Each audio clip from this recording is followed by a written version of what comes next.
Oi, eu sou a Bruna, web designer e sócia da Pixel Perfect.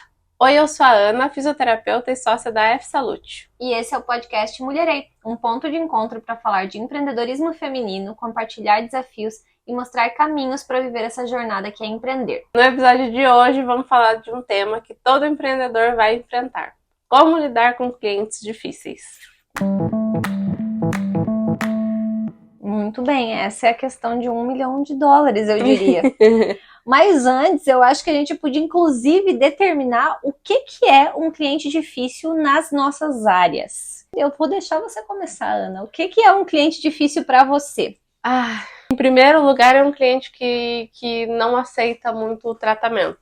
E eu já falei em outros episódios aqui que eu sou super aberta em relação à forma de tratamento e como eu consigo alterar o que está sendo feito quando precisa, quando o cliente pede, e eu tô super aberta a isso. Eu não tenho dificuldade em mudar o que eu tô fazendo a partir do momento que eu vejo que dá pra mudar e que, enfim, que pode ser alterado, eu estudo e tudo. Porém, tem gente que me tira do sério em relação a isso, porque eu já sou uma pessoa super aberta a mudar o que eu já tô fazendo, mas mesmo assim, às vezes vem pessoas que lidam com isso de uma forma não muito boa.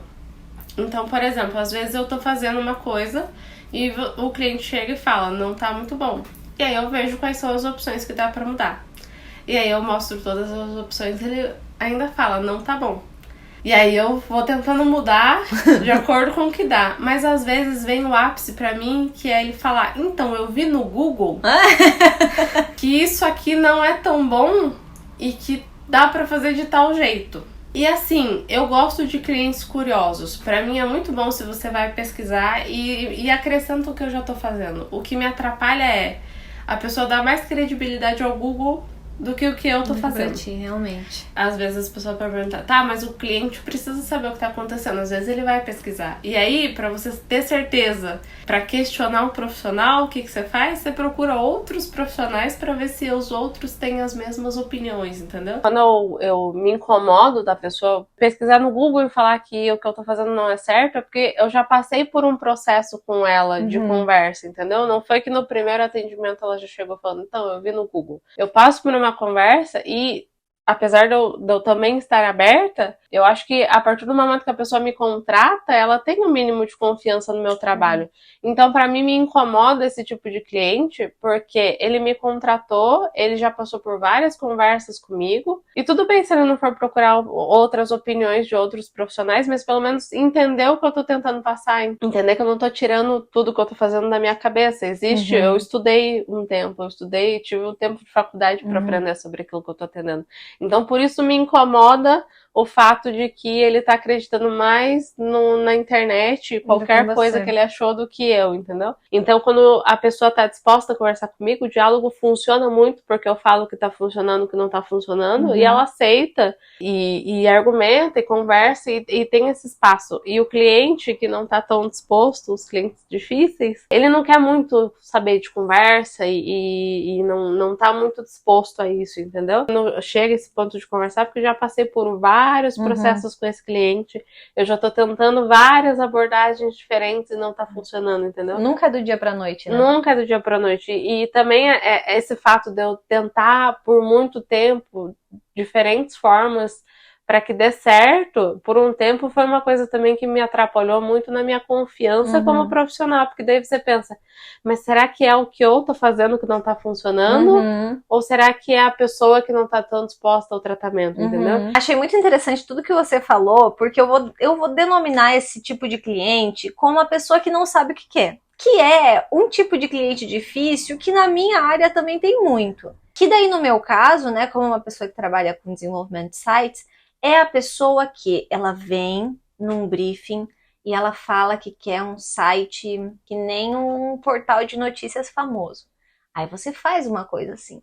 Quando você entrega, ela fala, não. Mas eu vi o site da Apple, vi o site da Apple e queria uma coisa mais assim. Aí você testa, faz uma coisa mais assim. Aí ele vê um outro site, que o site sai fogos de artifício da tela. Não, eu quero o site. Então, assim, o cliente que não sabe o que quer, pra mim, é um cliente muito difícil, porque até você realmente matar a charada do que a pessoa gostaria como resultado, é muito tempo mesmo. Às vezes você e ele estão mirando no mesmo resultado, mas ele quer que você dê piruetas no processo. Eu amei isso. E você não quer dar piruetas, porque andar vai chegar no mesmo resultado. Não é mesmo? Um outro tipo de cliente que eu tenho, que eu considero um cliente muito difícil, é o cliente que, num projeto de site, cada um tem que fazer a sua parte. Então, eu vou lá, desenvolvo, faço o design, por exemplo, da página. Eu envio para o cliente. Eu preciso que ele corrija, que ele revise e me fale, quero que troque isso, ou não quero que troque nada. Acontece às vezes, gostamos muito. Mas ele precisa ter a parte dele, né, de voltar para o cliente e ele tomar decisões em relação ao projeto. Um cliente que é muito difícil de lidar, no nosso caso, é quando ele atrasa a parte dele. Então, entregamos a primeira versão. E aí, aquilo ali morre na mão dele. Fica semanas. E quando finalmente ele responde, aí ele quer que a sua parte seja feita em 24 horas. Porque finalmente ele respondeu. Então agora ele tem pressa, agora ele quer que o site esteja no ar. Não sei se você passa por isso, mas pelo menos pra mim já me aconteceu que é o profissional que não me leva muito a sério como profissional. A pessoa que não te leva muito a sério como profissional. Isso, ela me contrata pra fazer um serviço, mas ela não tá levando tão a sério o que tá sendo feito. Eu faço essa conversa de explicar, a pessoa não tá muito aí. Aí tem a questão de atrasar para atendimento, questão de mudar muito, questão de pagamento. Então isso pra mim dificulta muito a fluidez dos atendimentos, porque são coisas que atrapalham. Para mim, um cliente que paga na data, um cliente que aceita o que eu falo, que aceita conversar, que chega na hora, não tem muitas mudanças, para mim é o cliente mais fácil, que ele só tá fazendo o básico, só tá fazendo Mas até é curioso pensar que você tem clientes que meio que se negam, muito entre aspas que eu vou falar, mas se negam a fazer o tratamento, sendo que a pessoa te procurou pro tratamento. Então, eu imagino no teu lugar, eu ficaria com essa sensação, pra que você começou? Então, se você não tá afim. Acontece com uma certa frequência, mas são pessoas que surgem por motivos diferentes, que no fim querem o tratamento, querem o resultado, mas não querem fazer o processo, entendeu? Elas só querem o resultado e não pensam que pra isso precisa de dedicação da minha parte, da parte dela. São vários fatores ali, mas ela tá mirando no resultado. E eu também tô mirando no resultado, mas eu sei que o processo precisa ser feito, entendeu? E aí, uma das coisas que você citou aí, que eu acho que todo mundo, todo profissional independente da área, tem esse tipo de cliente difícil, que é o cliente que não paga. Nossa, como é difícil lidar com um cliente que não paga, que tu tem que ficar cobrando, tem que ficar indo atrás, tem que reemitir boleto, por exemplo. Nossa, é muito difícil, é muito difícil. A gente entende, né, que às vezes a pessoa tá passando por uma situação financeira específica, mas pro profissional que tá prestando serviço, não deixa de ser um cliente difícil. Sabe qual que é o problema também? Eu vou dar o exemplo da minha faculdade. Na minha faculdade, a gente aprende a cuidar das pessoas. Então, a gente se forma mirando no cuidar das pessoas. Então a gente não aprende como cobrar as pessoas. Mas é a mesma coisa com design. Por cuidar delas, entendeu? E às vezes vem um sentimento de tipo, putz, mas é a saúde da pessoa. E eu vou ficar cobrando, ela precisa desse atendimento. Mas agora eu sou meio coração frio. Agora não pagou, realmente não tem muito o que fazer. Meu Deus, eu acho que realmente tem toda uma questão de juramento, né? De nossa, você sempre ajudará a salvar a vida das pessoas. Você tem com frequência clientes que não pagam? Você tem esse problema? Não é tão frequente, mas já passei por isso, já levei calote, inclusive. Não é legal quando acontece. Bem triste. E daí uma historinha muito curiosa, que nem tem a ver comigo. Tempos atrás eu entrei num site de uma empresa aqui da nossa cidade. Não foi a gente que fez esse site, tá? Mas tinha um aviso no rodapé assim, site desenvolvido por tal, que isso é normal. Normalmente a gente coloca desenvolvido e o nome da empresa. E daí do lado tava escrito, este cliente não pagou até hoje pelo site. E aí ele meio que botou uma pop-up que quem entrava sabia que o cliente não tinha pago o site, que tava devendo o site. É sério, achei esse... Que afronte. Nível hard de como fazer o teu cliente pagar. Eu nunca fiz isso, mas eu achei criativo. Às vezes a pessoa precisa ser extrema. Mas nesse caso aqui do cliente que não paga, tem um muito relacionado, que não é que a pessoa não paga, é que o que foi combinado ela pagar, incluía uma combinação de coisas.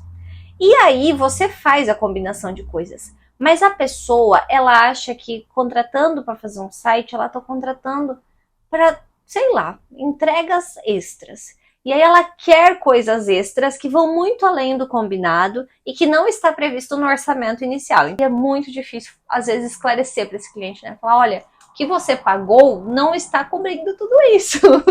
Então eu diria que o cliente que pede coisas extras muito além do combinado é uma vertente do cliente que não paga. E aí, eu acho que tem uma coisa muito legal que lidar com clientes difíceis tem muito a ver com as suas vivências, a sua experiência, assim. Cada pessoa, cada empreendedor vai aprender a lidar com esses clientes na maior parte das vezes, na prática, no dia a dia, sofrendo e reconhecendo quem são esses clientes. Pelo menos foi assim comigo. Como que foi pra você? Tipo, como que você aprendeu a lidar com essas pessoas quando elas começaram a surgir?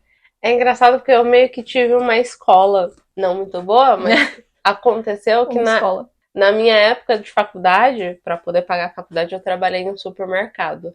E os meus pais também trabalharam no supermercado desde que eu me conheço por gente. Então, em casa eu já escutava sobre clientes problemáticos, mesmo que são de ramos diferentes, às vezes é o mesmo padrão. Foi um lugar em que eu aprendi muito que eu preciso ter paciência com gente que está sendo mal educada com você. Não adianta você querer retrucar na mesma moeda, no mesmo tom que funciona, né? vai virar duas pessoas gritando. Foi lá que, depois de muito tempo, eu entendi que você vai precisar tratar essa pessoa com a maior calma e a maior boa educação que você conseguir, mesmo que esteja acontecendo uma injustiça, a pessoa esteja descontando em você, você vai precisar ter calma para tratar essa pessoa, porque quanto mais você alterar a voz, mais impaciente você ficar, pior vai ficar a situação. E lá ainda não era um lugar que eu precisava manter os clientes, não era uma coisa minha. Mas mesmo assim eu precisei entender que eu precisava ter um molejo para lidar com esse tipo de pessoa. Então quando eu me formei, eu saí do mercado e aí eu comecei a atender os meus clientes. Eu já comecei a atender já com vários requisitos para atender as pessoas, já pensando na forma que eu atendia as pessoas lá no supermercado, sabe? Porque por mais que sejam áreas diferentes, pessoas estressadas você acha em todo lugar, pessoa impaciente você acha em todo lugar, pessoa que não paga você acha em todo lugar. São padrões que você acha independente da área, entendeu? Então, para mim foi muito importante ter passado por esse processo. Já me formei meio que educada nesse sentido. Ainda hoje em dia eu monto padrão de atendimento e de tudo que vocês já ouviram até agora, muito por conta do mercado, mas muito por conta da minha forma de trabalhar. Não foi que eu saí da faculdade e falei, agora eu já sei lidar com clientes difíceis. Não, porque eu precisei entender como eram os meus clientes difíceis da minha área. No final, todas as nossas experiências são aprendizados muito relevantes. Todo mundo fica mais empático quando trabalha com atendimento. Quando você precisa brigar, entre aspas, né, com alguém que está te atendendo, é muito mais difícil. Você consegue se colocar tanto na pele daquela pessoa, sabe? Eu acho que no final, além de te ensinar a como lidar com o cliente, também te dá uma aula de humanidade, assim. Então, assim, você que briga com atendentes, é porque você nunca atendeu, provavelmente. Senão você não brigaria. Não, eu tenho dó de ir no mercado no domingo até hoje, porque eu odiava trabalhar no domingo no mercado. Não, eu super entendo. Eram sempre os piores clientes no domingo de manhã. Entendo. E aí, eu acho que depois disso tudo, vem a parte prática do negócio, que é o que a gente realmente gosta de falar, que é como a gente lida com esses clientes. Mas antes de continuar nesse assunto, eu queria dar uma pausa para falar do Mulherei.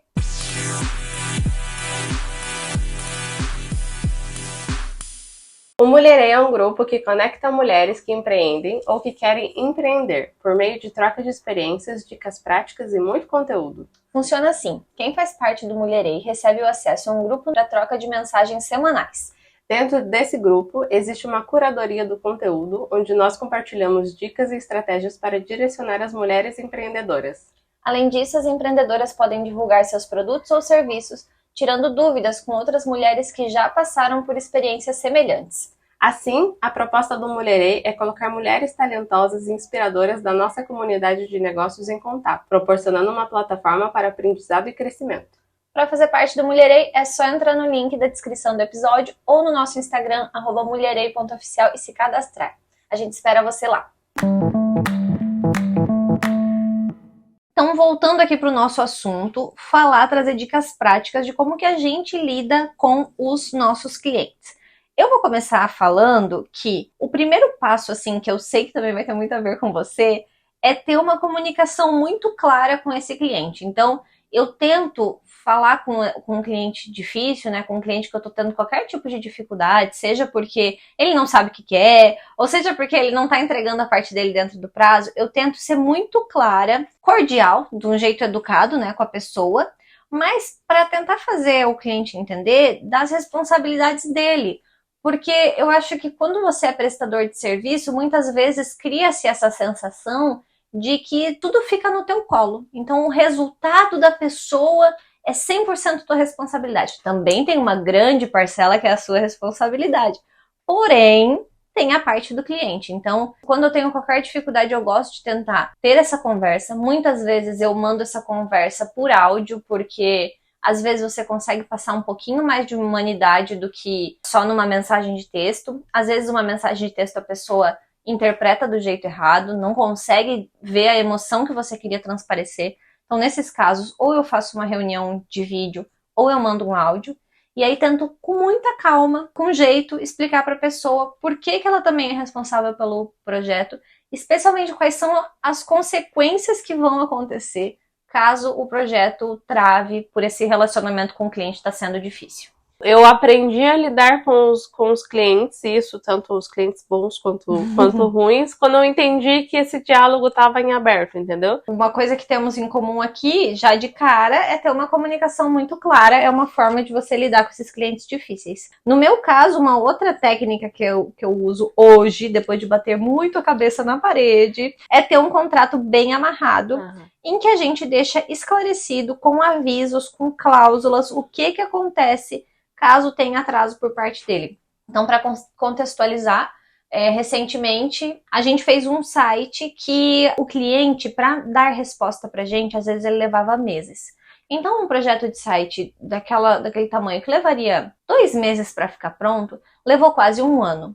E é desgastante pra gente também, porque por mais que o cliente tenha pago certo, meio que você fica ainda com um projeto para trás que tá te tomando tempo, você ainda precisa se preocupar. Esse cliente específico ensinou muito, assim, o quanto a gente precisava deixar isso esclarecido em contrato. Então, a gente reviu o nosso contrato, fez toda uma parte, uma cláusula que diz: se o cliente demora mais de 10 dias para dar resposta, o projeto entra em stand-by. Entrando em stand-by, a gente tem mais 10 dias para retomar o projeto, para colocar na nossa pauta.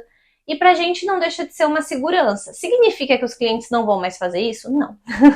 Mas significa que se acontecer, a gente não precisa se desesperar em ter essa pressa, assim. Então, pra gente ter esse contrato revisto e muito bem amarrado hoje é essencial. Essa foi uma coisa muito importante que você falou, que a partir do momento que você aprende a lidar com os clientes difíceis, não é que você vai estar imune e eles nunca mais vão aparecer. Quem me dera se fosse assim.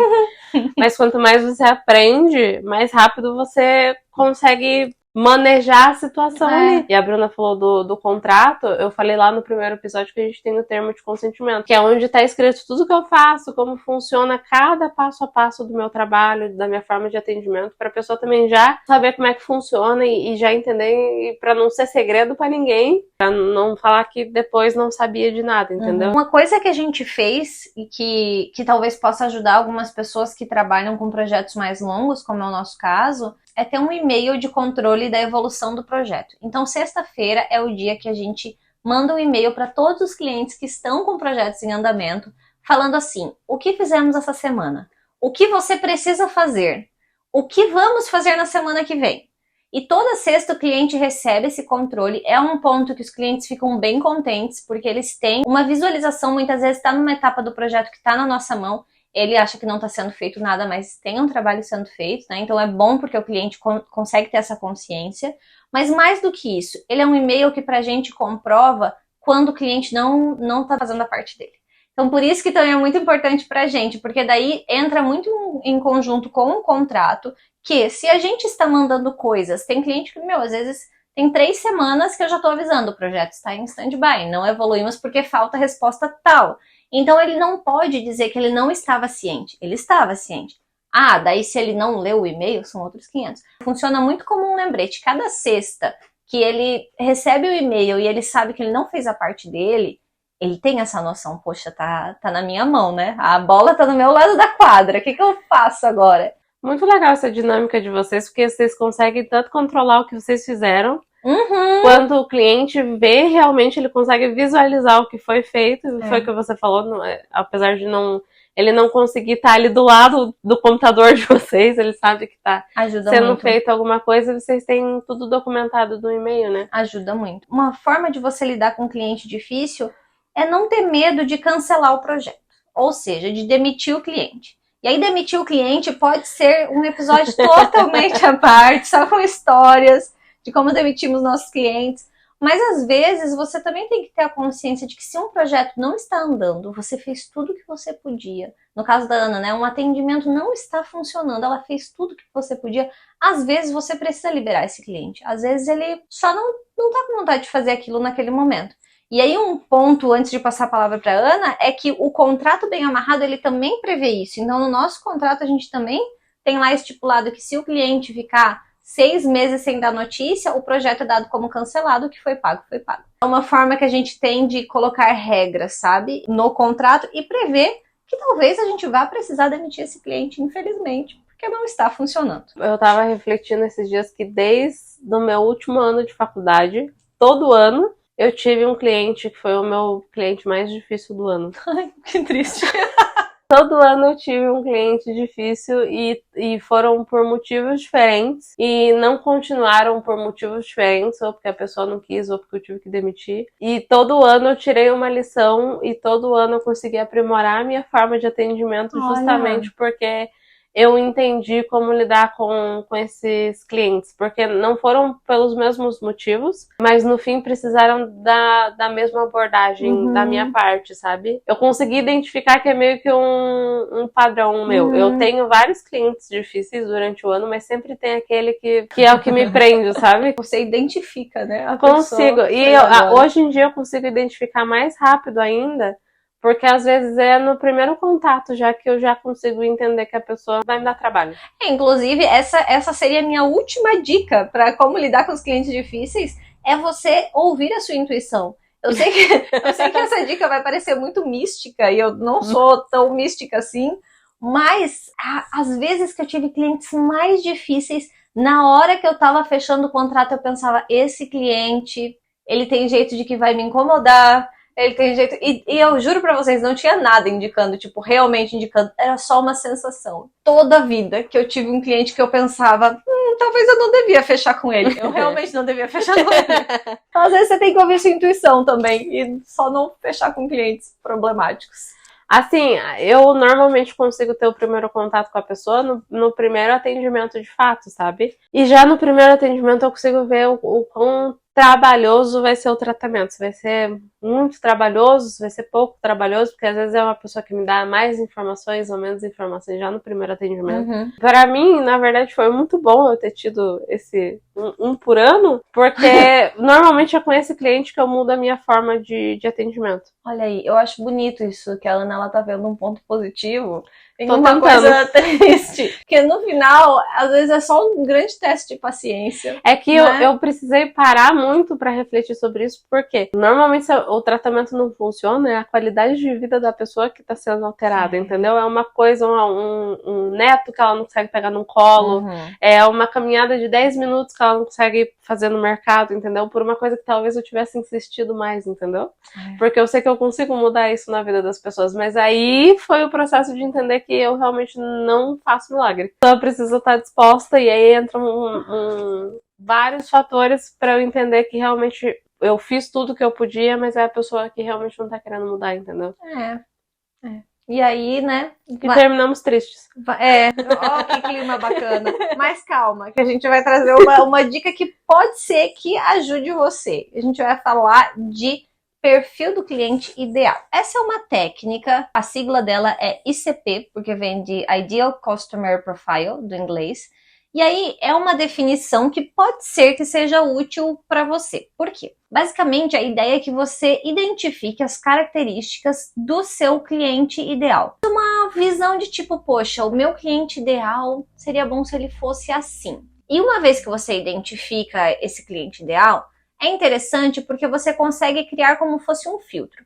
Para quem está começando e não tem tanto essa experiência de uma intuição, né, bem calibrada de identificar, pô, isso aí vai me dar problema, às vezes ter esse perfil do cliente ideal te ajuda a ter meio que um filtro, assim, a saber essa pessoa aqui, será que ela realmente entendeu qual é a minha proposta de valor? Será que ela está consciente de todas as características? Ela vai ter, inclusive, condições de pagar, porque cada serviço, né, tem um preço e tem cliente para todos os bolsos. É bem interessante essa técnica. No meu caso, eu tenho uma ideia, né? A gente nota que empresas um pouco maiores, quando é uma empresa que já tem funcionário, por exemplo, ou quando é uma empresa que está em um processo de lançamento, que já fez um lançamento, então entende qual que é a importância de ter uma página online, são clientes melhores pra gente. Normalmente é um cliente que ele vai respeitar mais a nossa opinião, que ele está disposto a investir mais caso seja necessário em recursos específicos. Então a gente tem essa noção de que empresas maiores são melhores pra gente do que empresas muito pequenininhas ou que estão começando agora, né? Essa empresa maior seria o nosso perfil de cliente ideal. Eu acho que no meu caso, eu consigo ver, a partir do momento que a pessoa está sendo extremamente comunicativa comigo, já no primeiro atendimento, eu consigo ver que vai funcionar, sabe? Uhum. Difícil uma pessoa que é muito comunicativa, já aconteceu, mas que é muito comunicativa no primeiro atendimento, mas que não funciona no tratamento de fato, sabe? Às vezes a pessoa chega no pique no primeiro atendimento, quer fazer tudo, mas depois acaba perdendo energia, não desenvolvendo, não fluindo. Então, assim, normalmente a pessoa que chega comunicativa e me dá todo tipo de informação no primeiro atendimento, a pessoa é o meu cliente que vai funcionar e vai dar certo o tratamento, entendeu? Porque é uma pessoa que já está disposta a me dar tudo de informação para que eu consiga montar o melhor tratamento possível, entendeu?